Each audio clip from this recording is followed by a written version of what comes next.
All right. Hello, my name is Bulos Abdallah. I am a advisor for the School of Engineering Advising Hub.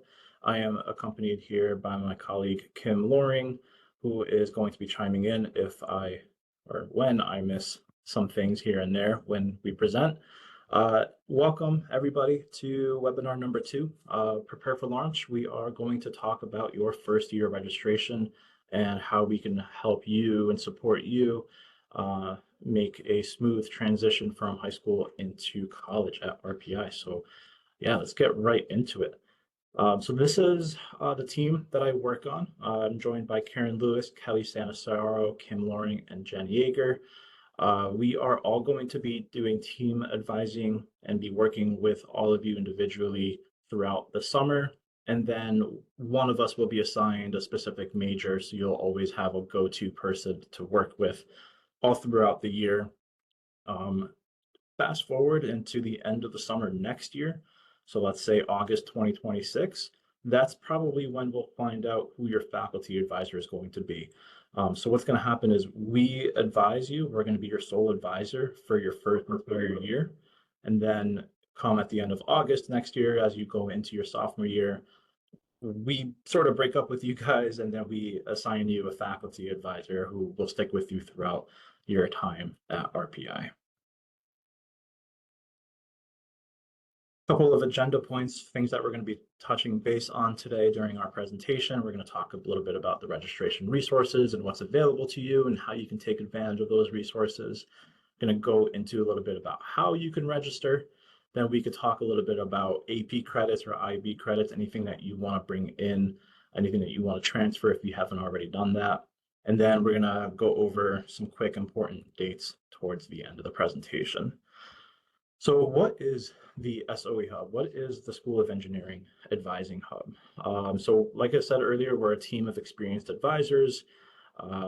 We are going to be advising you for the first 2 years, and then we'll be assigning you a faculty advisor. So some redundant information, I know I skipped ahead a little bit, but like I said, if there's any questions, feel free to pop them into the chat and Kim will take over from there.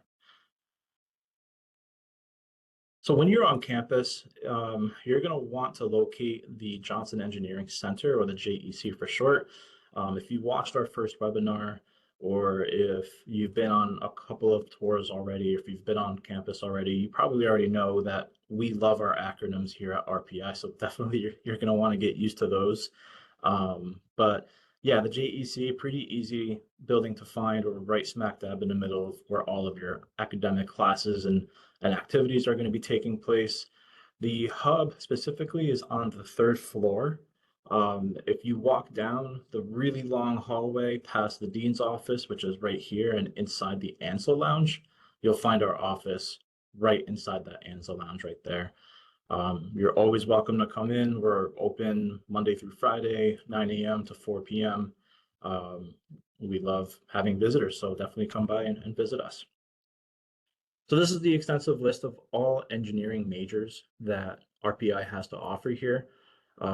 We have some of our most popular ones, which are aeronautical or aerospace or mechanical engineering, and then some teeny tiny majors that are still developing and growing, like industrial and management engineering and materials engineering. We make switching in and out of majors super easy. It's one of the most easiest things that you could do as an RPI student. And the reason being is many of the classes that you're going to be taking as a freshman they're all going to be the same. You're all going to be in the same introductory level courses. You're all going to be in the same math and science courses. So you're taking care of those prerequisites for more advanced level courses early on. So making that switch is going to be super easy for you. You probably will want to make a final decision by the end of your first year. So if you're teetering between environmental engineering or electrical engineering, for example, you definitely want to have your decision made up and wrapped up, before the end of your summer break next year. That way we know and we have a solid plan and direction of where you're going to go. There are some majors where you can kind of take a little bit more time on, but it's not really recommended. We want you to be set up and have a solid 4-year plan before we assign you a faculty advisor.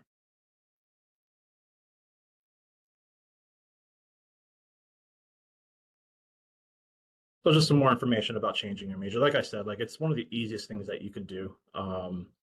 We do support a lot of students on changing their majors, whether it's right now during the summer, which you don't even need to speak to an advisor about. You can actually do that right inside the admissions portal.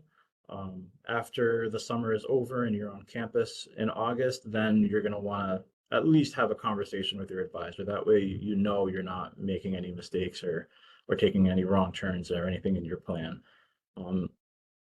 More communication is going to be better than less communication. That's something that you're going to want to bring with you all throughout college, whether it's with your advisor, whether it's your professors.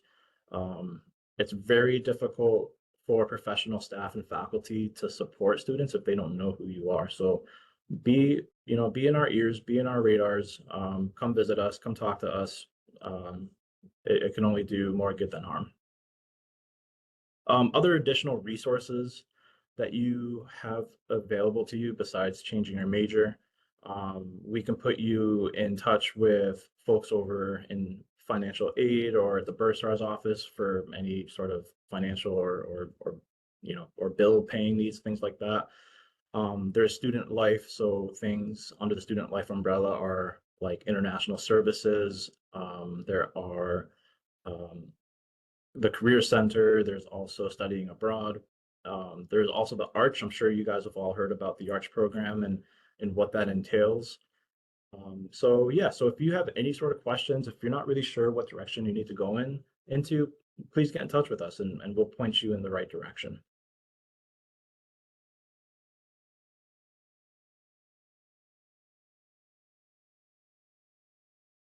A lot of our resources are found on our website.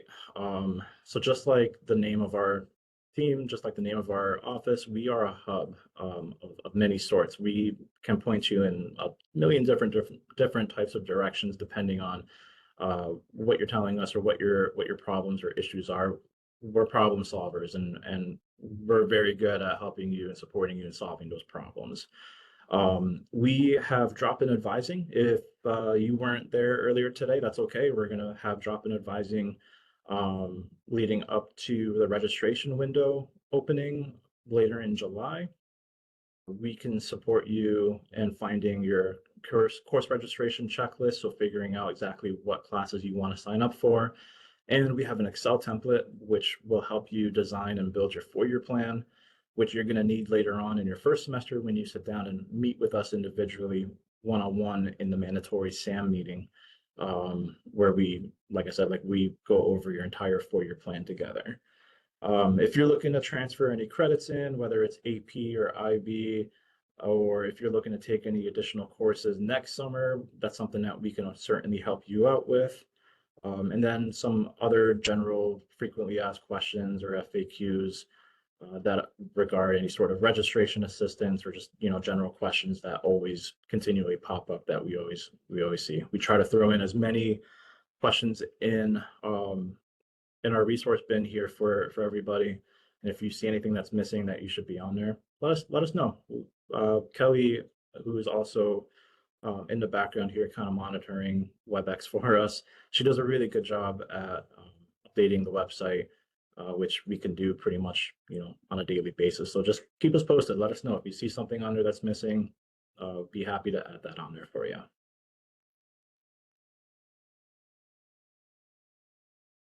So on the left is a registration checklist that you can find on our website. This checklist is a little bit different than what you might have already found if you did a little bit of researching or Googling online earlier, looking for some sort of a template or explaining to you exactly what classes you need to take and when. This checklist kind of makes it a little bit easier to read and lessens the expectations of what you have to take and when, because you have a little bit more flexibility than you think, a little bit more flexibility than what the template leads on. So we don't even want to talk about that. I'm probably going to get dinged on for even mentioning it. So The mechanical engineering registration checklist here, for example, will tell you that you need to take Main 1010, Essence of Engineering Mechanics, and Engineering 2600, Modeling and Analysis of Uncertainty. It doesn't tell you when you need to take it. So if you have any questions about that, feel free to connect with us during drop-ins, shoot us an email, or go at it and build yourself a plan using the Excel spreadsheet that's attached, also shown here on the right, and see what classes you need to take and when. Don't worry about making mistakes or anything like that. Your advisor is going to be, working with you the entire time. So don't feel like there's any pressure to get it right the first time. And again, if you have any sort of questions, we're always available via email, WebEx chat, whether it's using the big chat or reaching out to us individually, or yeah, just let us know or visit us. Kim, am I missing anything here? Are we good? No, you touched on it. I usually like to tell students with the checklist, the reason why we have the checklist, and you brought it up, like you have more options than you think when it comes to your first year, especially if you're kind of on the fence about which major, if you're undeclared, or maybe you're just on the fence about majors in general. You can do a comparison of the checklist, and if you need help with that, attend drop-ins, and we're happy to help. But everyone's situation is a little bit different. So you're kind of able to think about it on your own, create the plan that you think is best. And again, you refer back to us if you need someone to look it over. And then we will go look at that 4-year plan later on and that'll be with your actual advisor. And I don't know if you said you're going to be getting your official advisor in August, the beginning of August. So don't think it's going to be long until you get to actually talk to your official advisor. But definitely reach out to us if you have questions. We are all very happy to help you guys. Thank you, Kim. One of the resources that are also available to you is QACS, which is questionably accurate. Oh, geez, I can't remember the whole acronym, but questionably accurate is the one that I wanted to highlight. So don't treat this as something that's going to be official. Treat this as like a mock schedule of sorts, and you can create many, many of these. So obviously here, this, the schedule generated 60,778. You can go through all of those if you wanted to. I wouldn't recommend spending all that time scrolling through all of those, but where it says course set at the top right, you can create a new schedule with different sections or different classes. So if your first schedule doesn't work out come registration time, you can fall back on your plan B and then your plan C if you needed to. QACS is a really good resource. It was created by computer science students years ago. I don't know the exact number, but it does a really good job at creating what your schedule can potentially look like. But just like I said earlier, it's not official. It's just because you pick these classes in QACS doesn't make it official, doesn't mean you actually registered for those classes. You register for those classes in SIS. When you log into SIS or SIS, you're going to go onto student menu. You can check your time ticket if you haven't already under the student menu and check registration status.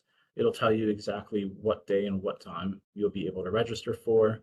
And you'll be registering for just the fall semester, by the way, too, not the spring or not the whole year, just the fall semester. We'll talk about the spring in October and November. So just focus on your fall semester for now. But here in SIS, you can view any holds that you might have. You could sign a financial responsibility agreement, which I want to take 2 seconds on. I want to highlight that the financial responsibility agreement just means you're reading the fine print, which is shown here, and then you're agreeing basically to pay your bill. That's exactly what it means. You have to do it before every time you register. So expect to do this 8 times before you graduate, at least 8 times before you graduate. It's something that comes up in conversation every registration period, and I, for one, always forget to mention it, and all my students always forget to do it. So make sure you're signing the financial responsibility agreement. All it is a click of the button, that's it. And then you're good to go. That'll open the doors for you to go ahead and register, add, or drop courses for the fall semester. A really, really good resource is this class search feature. in SIS, which I wonder, yes, it is. It is on the next slide. You can search by any semester. So if you wanted to see historically what was offered in spring semesters versus fall semesters, last year, the year before, I think it goes back into like the 20 teens, I believe. It might go older than that, I'm not sure. You can have at it, but the older you go back, obviously, the bad the data is going to be, the worse the data is going to be there. But most importantly, you can go right into the fall 2025 to see what the registrar has on the menu for you all to register for. So in this example here we used the Haas inquiry list. And then it'll tell you exactly if the classes are open. So SR means seats remaining. The CRN, the 5-digit CRN digit code. Yeah, the 5-digit CRN number is the code that you're going to need to use to register for classes. It tells you the subject, the course, the section. Can't remember what CMP is, how many credits there are, the title of the course. The capacity is really important, right? So out of 38 seats, there are how many remaining? There's 15, 19 remaining, 38 remaining. WL is waitlist and XL is cross list. So we don't need to get into that. That's more advanced level stuff. We could talk about that later in the year, but all you're really worried about is to see if the class is open, what the CRN is, what the times are, what the days are. And that's pretty much it. On the right-hand side here, the attribute column tells you exactly if it's a Haas inquiry or a communication intensive class or not. Everybody needs to do a Haas inquiry class in their first year. Your options get very limited if you don't take a Haas inquiry class as a freshman. So make sure you select one that seems interesting or one that, looks really cool, something that you can see yourself doing and having fun with for the semester. Because no one wants to sit in calculus and chemistry and physics all day. You want to throw in a class like behind the TV screen or science, tech, and society in there to break up your schedule a little bit. But if there's an attribute like a communication intensive or Haas inquiry, might as well knock that out as well. Get all those requirements out of the way there.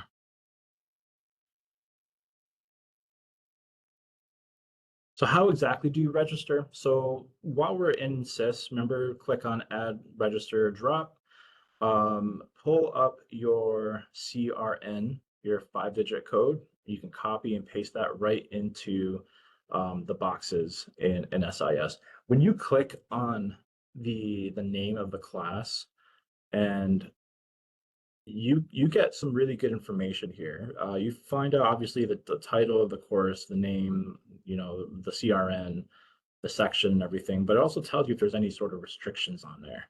So if you're trying to register for a course and it keeps on giving you an error and you're just getting super frustrated with it and you're not really sure what's going on, go to the class search feature and try to figure out and dig up that information and see if there's any restrictions on there. Chances are it might be only open for sophomores, or it might be open for a specific major. For example, game studies, I believe, is one of the classes. That one's always restricted for the game studies majors. There's only, a half a dozen or so of them on campus. If there wasn't a restriction for the classes that they need, everybody on campus would try to be fighting for that one class, right? And those game studies majors won't be able to register or graduate. So there might be some restrictions in there. And this is a great way to figure out exactly what those restrictions are. Plus, it's a much better resource than the course catalog because the registrar directly works in SIS all the time, and there's always going to be some updates, always upgrades in here. So you know exactly what the registrar is thinking, what their moves are, and whatnot here. So always use SIS. The course catalog is a good resource for many things, but when you're looking for right off the bat fresh information, this is probably going to be the best way to get it.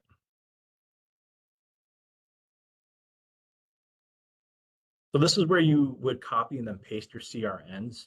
You'll see boxes that look like this. There will be many more of these boxes. So if you are registering for 5 or 6 different classes this semester, totaling 17 or 18 credits, you'll be able to paste all 5 or 6 of these CRNs in each individual box. When you hit submit changes, if all goes well, awesome, you're all set, you're good to go. It should only be, a 15 or 20-second process here. But in the off chance, it might happen, it might not, you're going to get an error. It might say there's a time conflict with a specific class or two. To avoid time conflicts, make sure you're building a schedule in Quax first. That way you know exactly what's going to work and what doesn't. But other errors can be things that you're just not, it might be restricted. Like I said earlier, it might be restricted to a specific major or to a specific class. But that's where you'll find out if there's any issues after you hit submit changes there.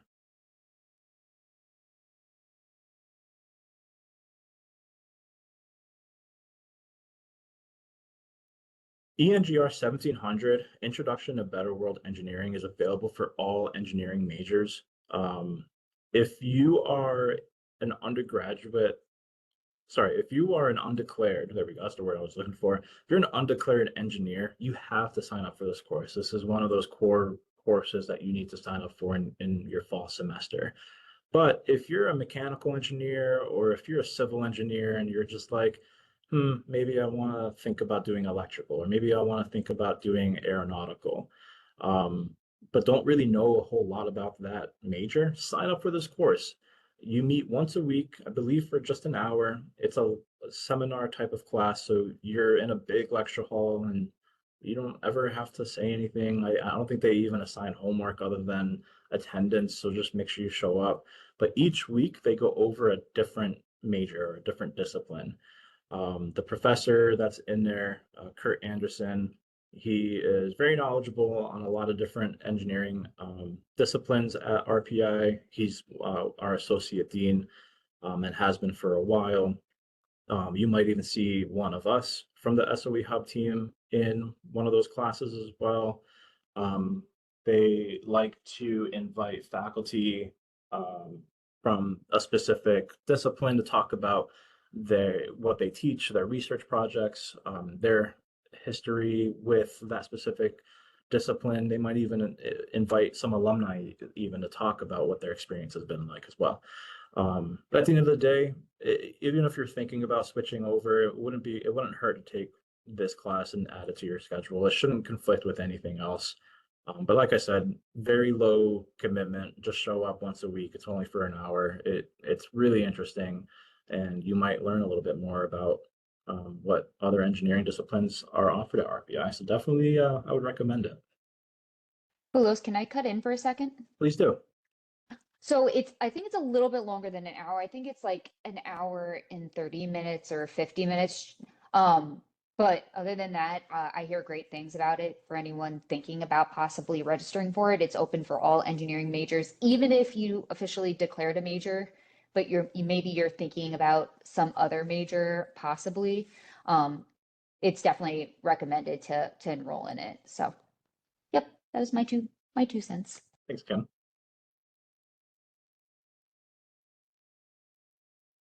All right, let's talk about transferring credits in. Let's talk a little bit about AP, IB, those sorts of fun things there. Yeah, okay. I think we put this part in, Blues, for the transfer credit, mainly. Were you able to click it? Oh, I don't. So I believe we put this in just to remind students about the recording that's on the website. It's only about 17 minutes in length. We made it short because we wanted you guys to actually watch it. And it goes over the different requirements for AP, IB, dual enrollment, transfer credit, whatever you choose, how to order it.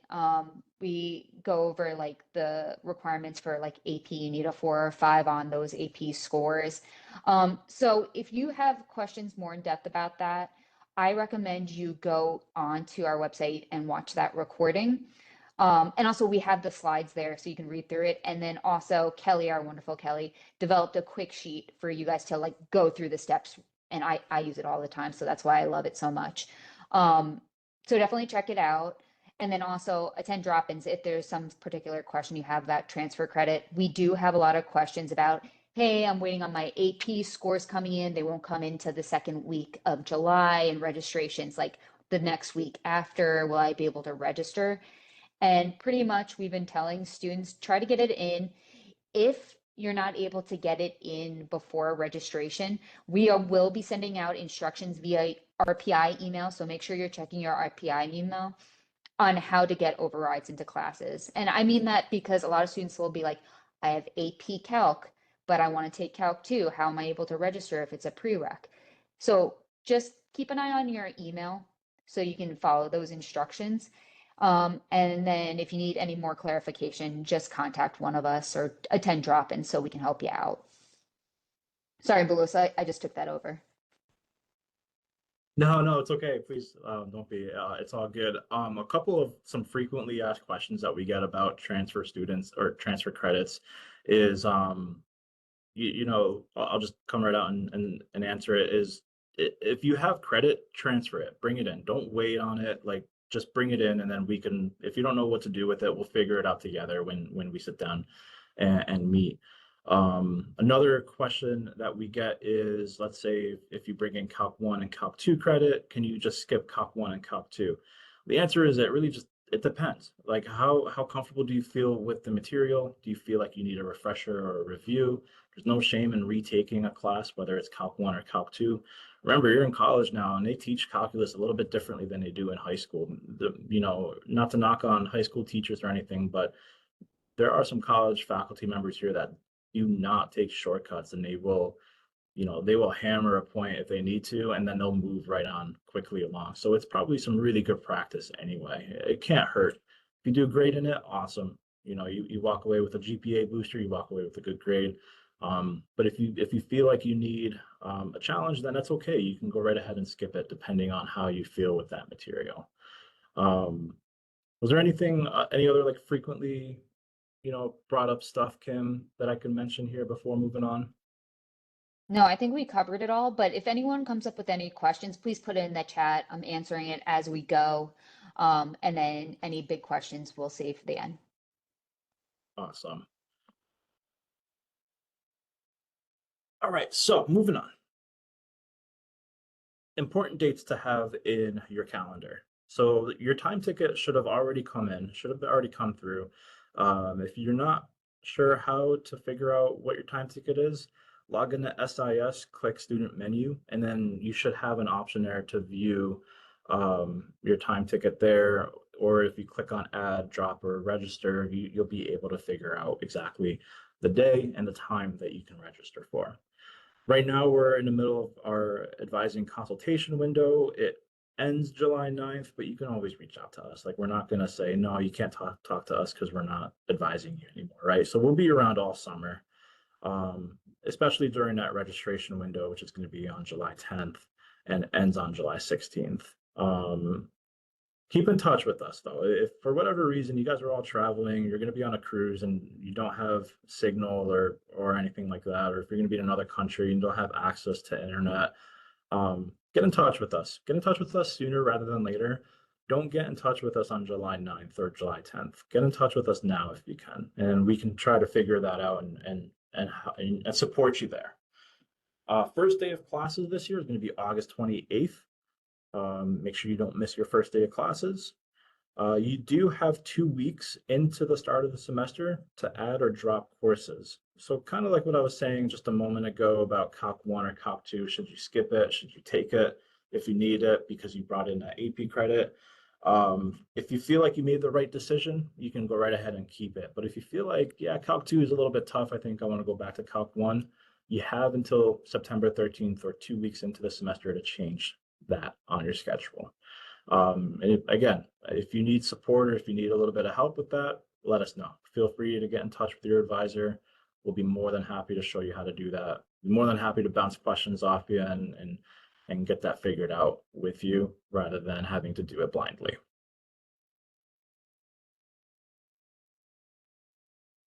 So make sure you check out our website.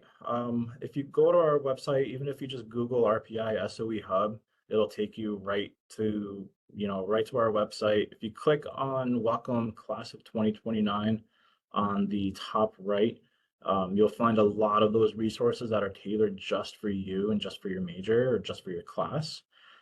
We post all of our recordings and then some on our SOE Hub YouTube page. We tried doing some fun with podcasts in the last couple of years, so you can probably check out those interviews with professors and other faculty members on there. And then yes, we are active on Instagram. So give us a follow. And I think that is all.